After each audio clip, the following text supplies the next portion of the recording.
Hi guys, welcome to the Pride Color Palette Challenge Week 3. This is the final character that we're doing this month. I hope you guys have been enjoying it so far. This is always really fun for me. The random color palette challenge in general is very difficult for me, so I always like trying to take a stab at it and seeing how much I've improved.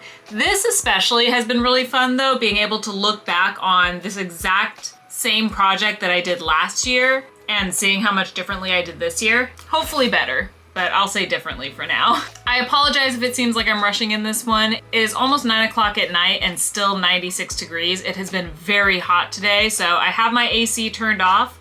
I'm gonna try and keep it turned off for the duration of this recording, but that does mean I have to talk very, very quickly so that I don't overheat. But for the final character of this challenge, we're gonna go ahead and move on over to our picker wheel again. Just as a bit of a refresh in case you missed the first two, for this challenge, I'm picking a random pride flag and using the colors of that flag to inspire a new piece. The flags we have left are, of course, the Progress Pride flag, the pansexual flag, intersex, gender fluid, bisexual, asexual, agender, and transgender flags. Last year, we had already accomplished the non-binary, polysexual, and lesbian flags, and the two that we've done so far this year are the genderqueer and gay male flags. We're about to roll our last one. Let's go ahead and see what we get. Click to spin, and it's going to be, I'm so sad I haven't been able to do that Progress Pride flag, but the asexual flag, that's gonna be a really fun one. I just realized I still have my speakers on, so I apologize if the noise from the website itself came through kind of weird. But we're gonna be doing the asexual flag. I've been excited about this one because I've been hoping for a flag with a lot of grays in it. I really wanna do like a kind of, what's the name for those kind of like black and white pieces that emphasize one color? I've really been wanting to do something like that, and that is exactly what the asexual flag is. Let me go ahead and Google it here so we can all see. All right, so the asexual flag is black, gray, white, and purple. I'm so excited about this. I really want to try my hand at like a singular colored piece. So all black and white and gray, of course, and then just anywhere there's purple will be, I'm gonna have to like pop up some example here to kind of show you what I'm saying. Usually it's done with like greens and reds, I think, but I'm very excited for this one. Okay, I actually don't have any ideas to start out with. I know I want to do, like I've been saying, a grayscale picture that just emphasizes the purple of the asexual flag. I think I want to do a female character since we've already done sort of a non-binary character for the genderqueer flag. We did a male character for the gay male flag, so I think I want to do a female character just so we get kind of a good representation of genders here. I don't have much of an idea for the scene itself. I'm just kind of sketching out a character here to see if it sparks any inspiration. It would be cool if I could do, because when I think of those singular colored scenes, I really think of like a lot of film noir. So I definitely don't want to do anything dark or like gloomy at all, but I kind of want to try and do something that looks a little bit old-fashioned. And my first thought here is maybe someone who is on like a pier or a deck of a boat. We've got like the wind blowing, maybe her hair's kind of going all over the place. I'm gonna do short hair. I don't really want to draw a bunch of long hair.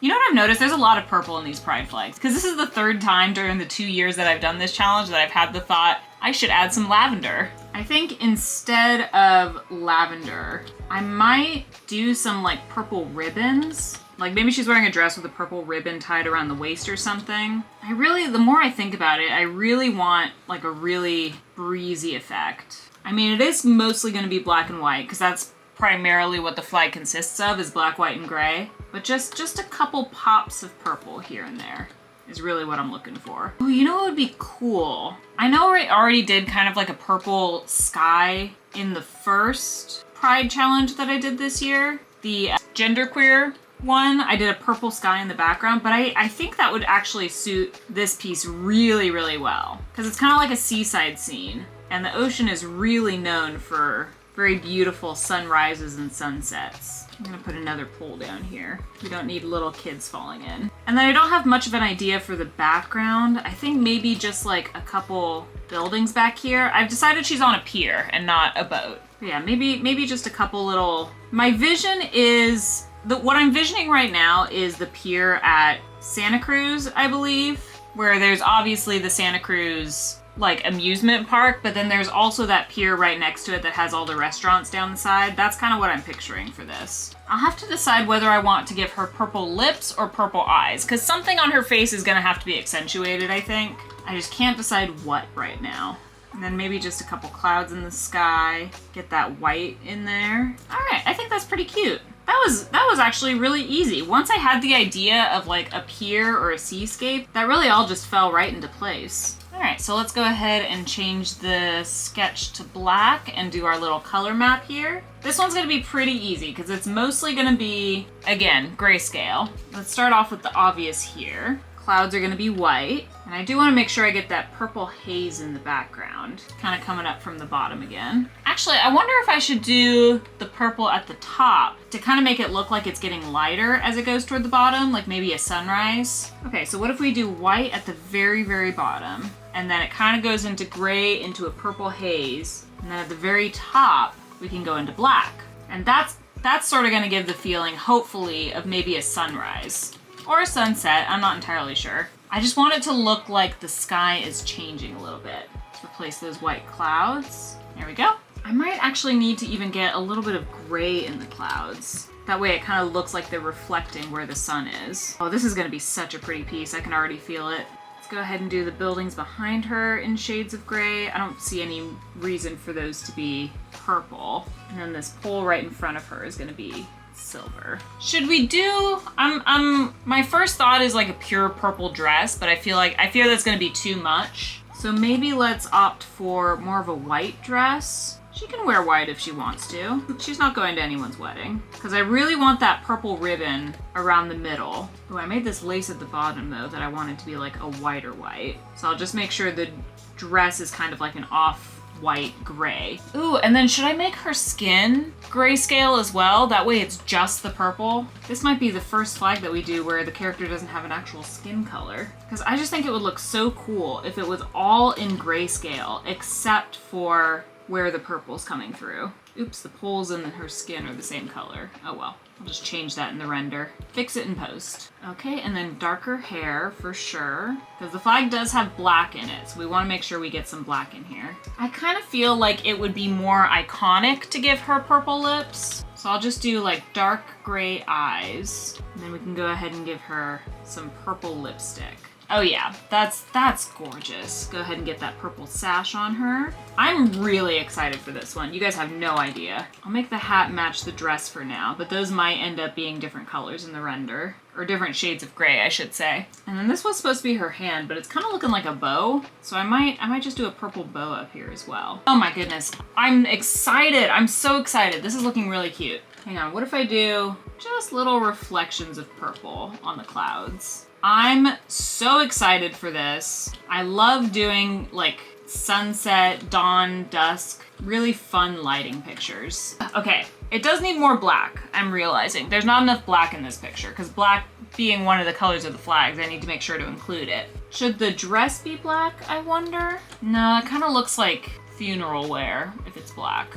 I'll figure it out. We'll have plenty of black in the finished piece. And if anything, the line art's gonna be black, so I mean, it's kind of there anyway. All right, that is going to be our final Pride color palette challenge of the year. I'm so excited to render this one. I'm gonna go ahead and finish it up off camera like we've been doing for the other two. Sorry again if this intro seemed a little bit short. I'm racing the clock here when it comes to heat. But again, I'm gonna go ahead and finish this off camera and I'll meet you guys back here to talk about the speed draw, okay? See you in a bit. Hi friends, I'm back with the finished product for you.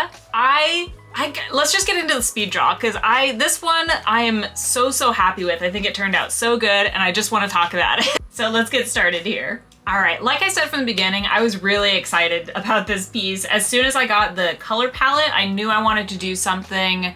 The only thing I can think of that in recent memory that this reminds me of is there used to be a filter on TikTok, I'm not sure if it's still there, where it would you would select a color and it would grayscale everything out except for that color. So if you had, like, say for example, you had selected the color purple, everything in this room would be grayed out except for this purple sign behind me. It would remain purple and probably like the purple light that it's casting would also remain purple.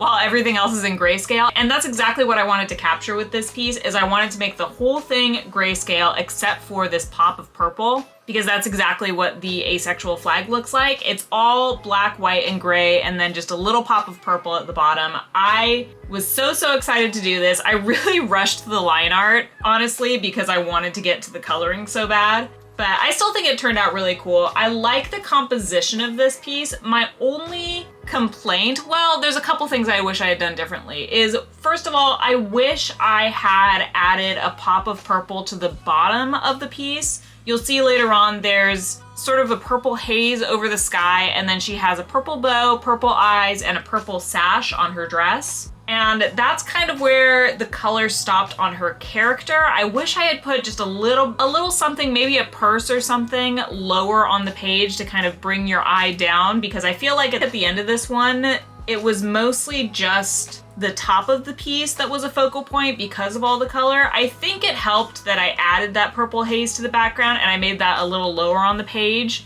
because if it was just the pops of color on the character herself, it would have only been, your eyes would have been drawn to the top of the page. And in fact, I have the purple clouds in here in the background, and I changed that later to make it more grayed out because I realized the top was very colorful and the bottom did not have enough color in it. So I grayed out some of the clouds in the background later on to get that balance a little more accurate.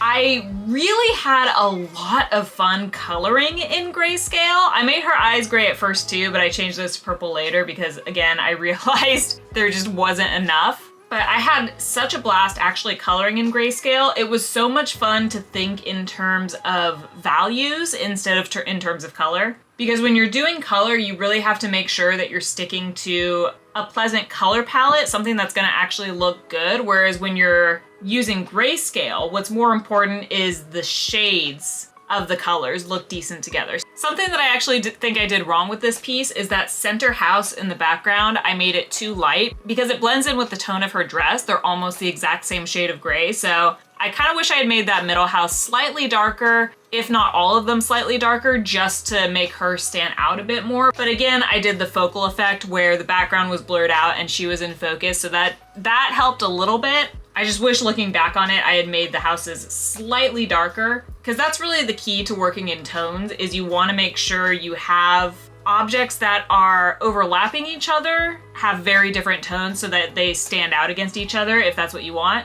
If you want something more blended in and sort of disappearing, for example, the clouds in the background, I wanted those a little bit more unnoticeable, so I tried to get the tones, aside from the highlight on the bottom, I tried to get the tones of the clouds relatively close to the tone of the sky so that they would kind of blend away and not be the focal point. But yeah, so happy with this one. Let's go ahead and take a closer look. Something else I deeply regret, and I did not notice this until I was scheduling the piece to be posted, is I wish I had done a darker hair color, because if you look at it, it's all gray. The only black on this piece is the line art, and I realize there's black in the flag, so I think I should have done a black hair color, maybe not like solid black, but at least something darker to represent black, and then maybe darker handrails too, just to balance it out. Basically, I wish I had put more black in this piece because I was too focused on getting everything in shades of gray. I kind of forgot to put darker colors in there. But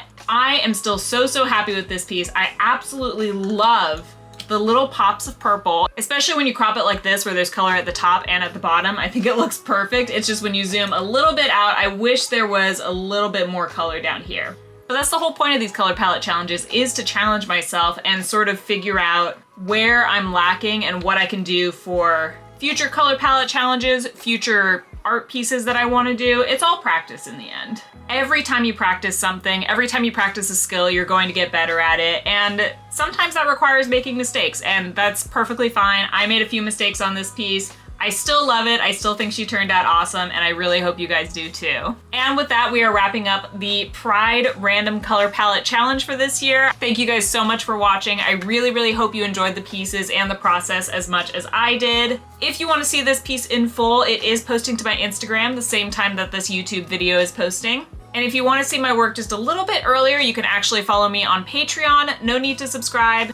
Everything that I post gets posted to Patreon an hour early than anywhere else. If you do want to subscribe, it is the best way to support me and this channel, and you get tons of behind the scenes content, early access, and exclusive work for as little as $3 a month. I also stream on Twitch. As of this moment, I'm actually visiting my grandparents right now, so I will not be live tonight, but I am doing an all-day stream on this Thursday, the 27th, where I'm gonna be doing a big pride piece of all of the queer characters in my monster universe from start to finish. I already have the sketch mostly completed. We'll see if I finish the sketch before or during that stream, but the entire rendering process is definitely going to be streamed live.